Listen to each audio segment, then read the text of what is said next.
नमस्कार। आज का ये वीडियो स्टूडेंट्स के साथ साथ खास करके पेरेंट्स के लिए भी है।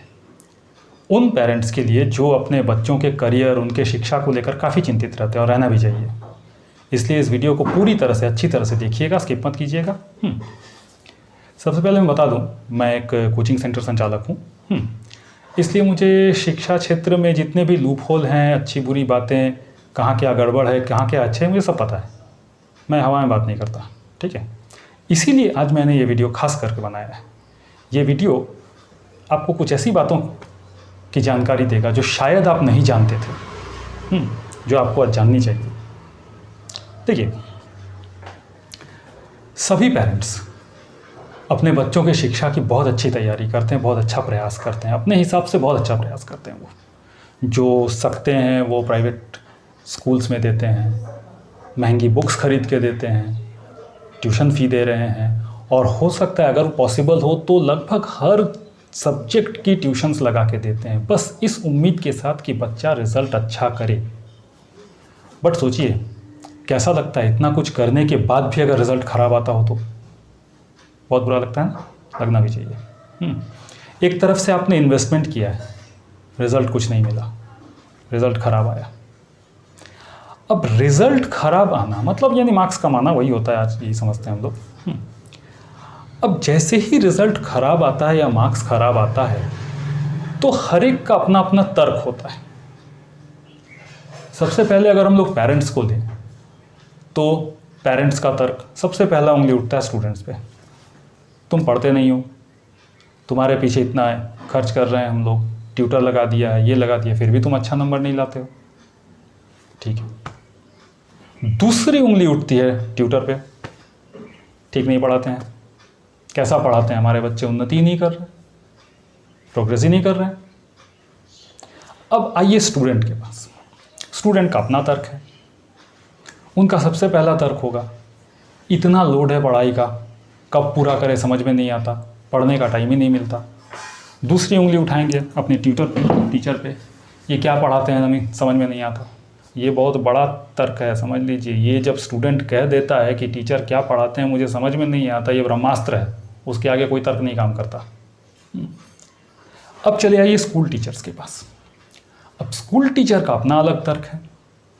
पेरेंट्स को डायरेक्ट बोलेंगे आपका बच्चा पढ़ता ही नहीं है, स्कूल में मस्ती करते रहता है, कोई ध्यान नहीं देता पढ़ाई पे। दूसरा तर्क, कैसा ट्यूशन दे के रखे हैं, लगता है ट्यूशन ठीक नहीं है इसका। एक बात मार्क कर रहे हैं, ये तीनों लोग जिनके पास अपना अपना तर्क है, इनमें कॉमन टारगेट है ट्यूटर, ठीक है। ठीक है, कहीं ना कहीं वो दोषी है, मानता हूँ, सब ट्यूटर अच्छे नहीं होते, कहीं ना कहीं ट्यूटर्स की गलती होती है, लेकिन क्या हमेशा गलत होते हैं वो? अब एक छोटी सी बात सोचिए, ट्यूटर्स को हम दोष तो दे देते हैं, चाहे वो आपके घर में पढ़ाने वाले ट्यूटर हों या आप किसी के यहाँ कोचिंग पढ़ने भेज रहे हों अपने बच्चों को। अब एक बात सोचिए, वो आपके बच्चों को पढ़ाएंगे, बदले में फीस लेंगे। आपके पास और आपके बच्चे के पास ये फुल अथॉरिटी है, पूरी छूट है, ऑप्शन खुला हुआ है कि आप वहाँ से छोड़ के दूसरी जगह जा सकते हैं, अपने होम ट्यूटर को हटा सकते हैं, दूसरे ट्यूटर को रख सकते हैं। तो ज़रा सोचिए, जब ऐसी परिस्थिति है तो कोई ट्यूटर जानबूझ के ख़राब क्यों पढ़ाएगा? पागल है क्या वो तो जानता है कि रिज़ल्ट ख़राब होने पे उसकी छुट्टी हो रही है कि नहीं? आप बिल्कुल बंधे हुए नहीं हैं उससे, स्कूल के तरह कि आप स्कूल से हटाने से पहले आपको टीसी की ज़रूरत पड़ेगी, जो वो देंगे नहीं। आप सेशन के बीच में स्कूल छोड़ नहीं सकते। सर आप सोचिए, ट्यूटर को एलिगेशन में, टीचर को दोष देने से पहले, उन पर ये जिम्मेदारी डाल देने से पहले, उनके सर पे हंडी फोड़ देने से पहले, वो पागल है क्या कि वो गलत पढ़ाएगा या ख़राब पढ़ाएगा? सोचने वाली बात है ना। चलिए अब इस बात को छोड़ देते हैं। अब आते हैं कि समस्या है कहाँ, कौन है असली दोषी इसके पीछे। ये जो मार्क्स कम आते हैं, ज़्यादातर बहुत सारे बच्चों के मार्क्स कम आते हैं और बहुत सारे बच्चे के बहुत अच्छे मार्क्स भी आते हैं, तो हम लोग क्या समझे, जो अच्छे मार्क्स ला रहे हैं, क्या वो हमेशा अच्छे स्टूडेंट हैं? क्या सच में उनको सब्जेक्ट की अच्छी नॉलेज हो रही है? या जो कम मार्क्स ला रहे हैं क्या वो सच में कमज़ोर बच्चे हैं, या वो ज़िंदगी में कुछ नहीं कर सकेंगे? ऐसा है क्या? बिल्कुल नहीं, बिल्कुल नहीं, इस गलतफहमी में मत रहिएगा। Marks are deceptive. ये केवल आपको एक एग्ज़ाम का परफॉर्मेंस बताता है, असली चीज़ है नॉलेज। चलिए अब हम लोग इस बात पर बातचीत कर लेते हैं, इस टॉपिक पर, कि ये मार्क्स कम आने की जिम्मेदारी किस पर है, कौन है इनके लिए दोषी, ठीक है, और पूरा सिस्टम है क्या, क्या गड़बड़ कहाँ पर है, ठीक है। ध्यान से सुनिएगा, अगर आप एक जागरूक पेरेंट हैं आप इसको ध्यान से सुनिएगा, वरना स्किप कर दीजिए वीडियो, आई डोंट केयर, ठीक है। चलिए देखिए, जिम्मेदारियां सबकी होती है। अच्छी शिक्षा, स्टूडेंट की अच्छी शिक्षा, अच्छे मार्क्स के लिए स्टूडेंट भी जिम्मेदार होगा, ट्यूटर भी जिम्मेदार होगा, स्कूल टीचर भी जिम्मेदार होगा, और पेरेंट्स भी जिम्मेदार होंगे। सबको ही होंगे, किसी एक पर उंगली नहीं उठ सकती। है तो चारों दोषी, क्रेडिट है तो चारों का है, ठीक है। एज ए पेरेंट आपकी सबसे बड़ी जिम्मेदारी है, क्योंकि बच्चा आपका है, वो आपके लिए आपका फ्यूचर बनेगा, समझ रहे हैं ना, इसलिए ये जिम्मेदारी सबसे बड़ी आपकी है। आप अपनी जिम्मेदारी देखिए, मुझे पता है आप अपनी जिम्मेदारियों से मुंह नहीं मोड़ते, आप मोड़ेंगे भी नहीं, लेकिन फिर भी क्या आप पूरी जिम्मेदारियों का पालन कर रहे हैं? यहाँ देखिए, रिमेंबर, मैं किसी को दोष नहीं दे रहा हूँ, मैं सिर्फ बता रहा हूँ कि कहाँ कहाँ गलतियाँ हो जाती हैं, ठीक है। ये आप ध्यान से सुनिए, आपके लिए फायदे की बात होगी। देखिए, अधिकांश पेरेंट्स के पास एक कॉमन समस्या है, उनके पास टाइम नहीं है, और होता भी है आज के बिजी लाइफ में, जहाँ हर तरफ महंगाई महंगाई, इतना टेंशन है, कमाने के पीछे इतना टाइम लग जाता है कि घर आकर के वो अपने बच्चों को पढ़ाने नहीं बैठा सकते। ये तो 100 बात की एक बात है, मानना पड़ेगा, ठीक है, वो भी परेशान होते हैं, इसीलिए तो ट्यूटर्स दिया जाता है। लेकिन हाँ, कुछ बेसिक चीज़ जरूर आप ध्यान रख सकते हैं। अब सोचिए, मैं एक बात आपको बताता हूँ, पेरेंट्स टीचर मीटिंग्स होती है, ठीक है, उस पेरेंट्स टीचर मीटिंग में आपको बुलाया जाता है, आप जाते हैं। अगर आपके बच्चे ने परफॉर्म अच्छा किया होता है तो आप गर्व से जाते हैं और आपको उसका प्रशंसा सुनने को मिलता है, अच्छा लगता है। लेकिन अगर उसका परफॉर्मेंस कहीं पर ख़राब हुआ है तो आप तैयार रहिए, टीचर सुनाएगा। सब्जेक्ट टीचर, क्लास टीचर आपको बोलेंगे, कैसा बच्चा पढ़ता नहीं है, आप ध्यान नहीं देते हैं, कैसा ट्यूटर के पास दे दिए। तो ये सब बातें आपको सुननी पड़ती है। कुछ जगहों पर ऐसा होता है, मैं ये नहीं कहता सबके साथ होता है, कुछ केसेस में ऐसा होता है कि पेरेंट्स मजबूर होकर पूछते हैं कि अच्छा ट्यूशन कहाँ दिया जाए। यहीं पे कुछ स्कूल टीचर्स होते हैं, सबकी बात नहीं कर रहा हूँ, कुछ जो कहेंगे हमारे पास दे दीजिए, बच्चे हमारे पास तो आते हैं, देखिए जो जो हमारे पास आते हैं उनका अच्छा नंबर आ रहा है, आप खुश होकर दे भी देते हैं। आपका बच्चा जो इतने दिनों तक परफॉर्मेंस ख़राब कर रहा था, कम नंबर ला रहा था, उनके पास ट्यूशन गया, कुछ दिनों में ही उसका प्रोग्रेस चालू, अगले टेस्ट में अच्छा मार्क्स, उसके अगले टेस्ट में और अच्छा मार्क्स, आप प्रसन्न हो गए कि वाह क्या बात है, टीचर बहुत अच्छा पढ़ाते हैं। अब इस समस्त प्रकरण में आप एक बात गौर कीजिए, ज़रा ध्यान से सुनिएगा इस बात को। मैं मानता हूँ वो टीचर अच्छा पढ़ाते हैं, अगर वो अच्छा पढ़ाते हैं तो उन्हें क्लास में भी अच्छा पढ़ाना चाहिए। अगर वो क्लास में अच्छा पढ़ाते हैं तो आपके बच्चे को वो बातें समझ में आनी चाहिए। अगर समझ में आ रही हैं तो फिर ट्यूशन की ज़रूरत क्या थी, वो वहीं पे अच्छा मार्क्स ला सकता था उसी पढ़ाई से, पॉइंट। और अगर प्रॉब्लम ये था कि वो टीचर जो पढ़ाते हैं बच्चे को समझ में नहीं आ रहा था, जिस कारण से खराब मार्क्स आ रहा था, तो उस टीचर के पास ट्यूशन कैसे दे दिया आपने, और उसी के पास जाकर के मार्क्स कैसे अच्छा हो गया? इस बात को नहीं सोचते कभी आप? जरा सोचिए, कॉमन सेंस है, सच्चाई आप भी जानते हैं, बताना नहीं चाहते, जाने दीजिए, उस बात को छोड़िए। देखिए, हर स्कूल टीचर बुरा नहीं होता, स्कूल टीचर्स अपनी जिम्मेदारी निभाते हैं, बहुत सारे टीचर हैं जो बहुत अच्छी तरह अपनी जिम्मेदारी निभाते हैं, दे आर अप्रिशिएबल। लेकिन हाँ, कुछ एक टीचर हैं जो अपनी जिम्मेदारियों का पालन ठीक से नहीं करते और उनका भोगना पड़ता है स्टूडेंट्स को। तो एज ए पेरेंट आपका कर्तव्य है कि आप इस तरह के टीचर्स की जानकारी रखें। अब देखिए एक दूसरी समस्या, प्रायः स्टूडेंट्स ये शिकायत करते हैं कि मैंने जिस मेथड से सॉल्व किया मेरे स्कूल टीचर ने वो मेथड काट दिया, कहा कि वो मेथड गलत है, उस पर नहीं होगा, जबकि उसका आंसर सही है। मैथमेटिक्स में ज़्यादातर ये प्रॉब्लम होता है और साइंस के न्यूमेरिकल्स में और थ्योरी में, ठीक है।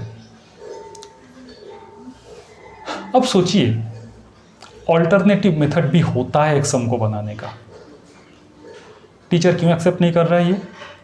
आपने कभी ये पूछा जा करके कि सर या मैम जो भी हैं आपने जो इस ऑल्टरनेटिव मेथड को काटा है इसमें गलती कहाँ है? बिना किसी एक्सप्लेनेशन के अगर टीचर आपके बच्चे का आंसर को काटता है तो आपका ये फ़र्ज़ नहीं, आपका अधिकार है कि आप जाके उनसे पूछिए कि सही आंसर क्या होगा। अगर आप लिख दीजिए, आप तो ज्ञानी हैं। हो सकता है हम अज्ञानी हैं, हमारा होम ट्यूटर अज्ञानी है, गलत लिखा दिया, इग्नोरेंट है। आप तो ज्ञानी हैं, आप उसका सही आंसर दीजिए, आप वो आंसर बताइए जिसे मैं लिखूं, मुझे बोर्ड्स में भी अच्छा मार्क्स मिले। ये कर्तव्य तो आप कर सकते हैं, आप वो कीजिए, जरूर कीजिए, आप ध्यान रखिएगा।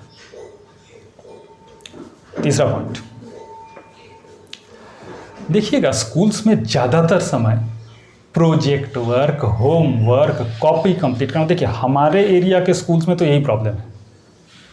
अब आपके एरिया के स्कूल में अगर ये प्रॉब्लम नहीं है तो आप खुशकिस्मत हैं। हमारे एरिया के ये तमाम English medium school, Hindi medium, सब में यही समस्या है। जितना ना पढ़ाना उससे कहीं ज़्यादा प्रोजेक्ट वर्क। इस प्रोजेक्ट वर्क में होता क्या है, कुछ एक तथ्य पर कुछ कलेक्ट करने दिया जाता है, या हो सकता है कुछ मॉडल वॉडल बनाने दिया जाता है, कुछ कागज़ काट के कुछ चिपकाने दिया जाता है, कुछ रंग बिरंगा डिज़ाइन बनाने दिया जाता है। जो भी लिखने दिया जाता है, वॉटेवर जो भी करने दिया जाता है, सोर्स क्या है? इंटरनेट, दूसरी बुक्स। स्टूडेंट्स छाप देते हैं पूरा लेकर के, 20 पेज 40 पेज प्रोजेक्ट बन रहा है, ठीक है, दिन रात प्रोजेक्ट ही बना रहे हैं। एक बार के लिए ज़रा स्कूल अथॉरिटी से जाके पूछिएगा कि ये जो प्रोजेक्ट आप लोग करवाते हैं, भले बोर्ड रेकमेंड करता है, स्टूडेंट सीखता क्या है भाई इससे? मैथमेटिक्स का लंबा लंबा प्रोजेक्ट करवाते हैं, ये करवाते हैं, वो करवाते हैं, मेंसुरेशन जो पढ़ाते हैं, एक स्टूडेंट को कहिए तो भैया इस घर के दीवार का एरिया निकाल के बता दे तू मुझे, खिड़कियाँ छोड़ दियो, दरवाजे छोड़ देना, बता टोटल प्लास्टरिंग एरिया कितना होगा। अप्लाई कर पाएगा वो? मोस्ट ऑफ द केसेस नहीं। क्या सीख रहा है? इस प्रोजेक्ट की यूटिलिटी है क्या? अब स्कूल अथॉरिटी का अलग बहुत कुछ नॉलेज मिलता है। अच्छा, एक नॉलेज पॉइंट स्टूडेंट से पूछ के आप बता दीजिए जो सीखा हो, जो याद रखा हो। इस पॉइंट पे पूछिएगा जरूर। इतना होमवर्क्स जो आप देते हैं, अरे यार स्टूडेंट को सेल्फ स्टडी का टाइम दो। याद रखिए, self study is the best study. कोई ट्यूटर, कोई टीचर पढ़ा के कुछ नहीं कर सकता जब तक स्टूडेंट सेल्फ स्टडी नहीं करता हो। एक तो 8-8 पीरियड की आप क्लास लगा दे रहे हैं पूरे स्कूल में, 8 पीरियड, 8 टीचर आकर 8 अलग अलग बातें बताकर चले जाते हैं। अब स्टूडेंट किसकी बात को इंपॉर्टेंस दे, किसको याद रखे? मैं पूछता हूं, आपको अगर आज 8 नई बातें बताई जाए रोज 6 महीने तक, आप सीख पाएंगे? नहीं पाएंगे आप। तो ये सब देखिए, ये सब बेसिक चीज़ें, ये सब ध्यान देने की चीज़ें। कहीं ना कहीं ये टीचिंग के सिस्टम में बहुत बड़ी कमी है। ये सबको चेंज करना चाहिए और ये चेंज पेरेंट्स के इनिशिएटिव से आएगा, ठीक है? पेरेंट्स को लगना पड़ेगा इसके पीछे अच्छे से। समझे, ये सिर्फ अपना हाथ समेट लेने से नहीं होगा, ये सब छोड़ देने से नहीं होगा। अरे आप भी पढ़े लिखे हैं, आप भी समझते हैं, ठीक है। आप क्यों चाहते हैं कि जो टॉर्चर आपके साथ हुआ वो आपके बच्चों के साथ भी हो? यही चाहते हैं आप? थोड़ा जागरूक बनिए। चलिए अब अगले तथ्य पे हम लोग बात करते हैं। अब 14 पॉइंट, ये भी एक बड़ी समस्या। देखिए हमारे एरिया के स्कूल में ऐसा हो रहा है, स्कूल में सिलेबस टाइम पे कंप्लीट नहीं होता। शुरुआत में एकदम कछुआ चाल से चल रहा है सब कुछ, फिर अचानक स्पीड। पता नहीं आपके एरिया के स्कूल में अगर नहीं होता है तो आप खुशकिस्मत है, और अगर हो रहा है तो इस बात पर ध्यान दीजिएगा, जांच कीजिएगा इस बात की। समय पर सिलेबस क्यों कंप्लीट नहीं कराते ये? क्या ये इनएफिशिएंट हैं ये लोग?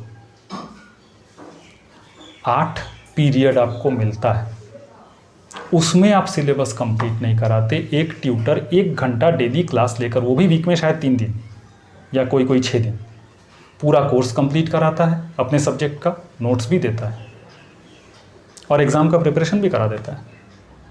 और यहाँ पूरा टीचिंग स्टाफ मिलकर नहीं कर पा रहा है स्कूल में। क्यों? इसका कोई एक सही एक्सप्लेनेशन है आपके पास? अब आप कहेंगे बच्चे इतना हल्ला करते हैं, हमें पढ़ाने नहीं देते हैं, तो आप डिसिप्लिन क्या सिखा रहे हैं उनको? स्कूल में बच्चों को क्यों भेजा जाता है? पढ़ने के लिए और डिसिप्लिन्ड होने के लिए। और यही दोनों काम अगर आप नहीं कर पा रहे हैं तो आप क्यों स्कूल खोल के रखे हैं? बंद कर दीजिए। अगर इतना सारा फीस देकर, इतनी महंगी महंगी बुक खरीद कर स्कूल्स में भेज करके, अगर ये बच्चा अगर ठीक से एजुकेटेड ही नहीं होता और डिसिप्लिन्ड ही नहीं होता तो क्या ज़रूरत है इतनी महंगी स्कूल में भेजने की? हम सरकारी स्कूल में देंगे और नॉलेज के लिए हम महंगे ट्यूटर रख लेंगे। पॉइंट है कि नहीं? तो एज ए पेरेंट आप इस बात की जांच कीजिए कि स्कूलों में सिलेबस सही ढंग से कंप्लीट हो रहा है कि नहीं। सेशन के शुरुआत में वो पूरा सिलेबस डिक्लेयर कर रहे हैं कि नहीं, कि half yearly mid term exam में कहाँ तक आएगा, क्या क्या टॉपिक्स आएंगे, कौन कौन सा चैप्टर करना है, उसके बाद क्या करना है, ये सबसे पहले डिक्लेयर करो। एज ए पेरेंट आप जाके बोलिए, बोलना चाहिए आपको, क्योंकि आपका हक है। इतना तो कर सकते हैं। अब देखिए, जब सिलेबस नहीं कंप्लीट कर पाएगा तो इनका नौटंकी देखिए। क्लास में आएंगे, रैंडमली सम बनाना शुरू कर देंगे, हड़बड़ा के। एक दिन में 10, 12, 14 सम बना के निकल गए। आधा बनाए, आधा तुम लोग बना लेना। समझे? ऐसा क्यों? आपको तो शुरू में ही एक स्ट्रेटजी, एक प्लान बना लेना चाहिए कि मैं इतने दिन में इतना पार्ट कंप्लीट करूंगा, इस हिसाब से सब चलेगा। वो भी आप नहीं कर पाते। तो देखिए, ये तो कुछ समस्याएं थी, समस्याएं तो और भी है जो मैं आपसे शेयर करूंगा नहीं, ठीक है? वो आप खुद समझ लीजिएगा, आप समझ भी जाएंगे कुछ दिनों बाद। फिलहाल ये कुछ बेसिक समस्याएं थी जिस पे पेरेंट्स ध्यान दे सकते हैं और इस पर क्वेश्चन उठा सकते हैं। फिर मैं एक बात दोहरा देता हूँ, मैं सभी को दोष नहीं दे रहा हूँ। खराब नंबर के लिए student, tutor, school teacher, parents सभी जिम्मेदार हैं, सभी का दायित्व बनता है, ठीक है? कोई अपने दायित्व से मुंह नहीं मोड़ सकता, कोई भी दूसरे पे उंगली उठा के हट नहीं सकता, सब जिम्मेदार हैं, ठीक है? और ऐसा भी नहीं कि सारे ट्यूटर्स खराब हैं या सारे ट्यूटर्स अच्छे हैं, अच्छा खराब मिलके सब होता है। स्कूल टीचर्स में भी बहुत सारे स्कूल टीचर जिम्मेदारी से पढ़ाते हैं, बहुत अच्छा पढ़ाते हैं, ठीक है? वे वंदनीय हैं। लेकिन कुछ एक हैं जिनकी इनसिंसियरिटी के कारण स्टूडेंट्स का फ्यूचर खराब होता है। इस बात को आप एज ए पेरेंट ध्यान दीजिएगा, ठीक है? इस वीडियो में इससे ज़्यादा कुछ नहीं कहने जा रहा हूँ। अगर आपको पसंद आई हो वीडियो तो आप ज़रूर शेयर कीजिए दूसरों के साथ और इस बारे में सोचिए और एक्शन लीजिए। नमस्कार।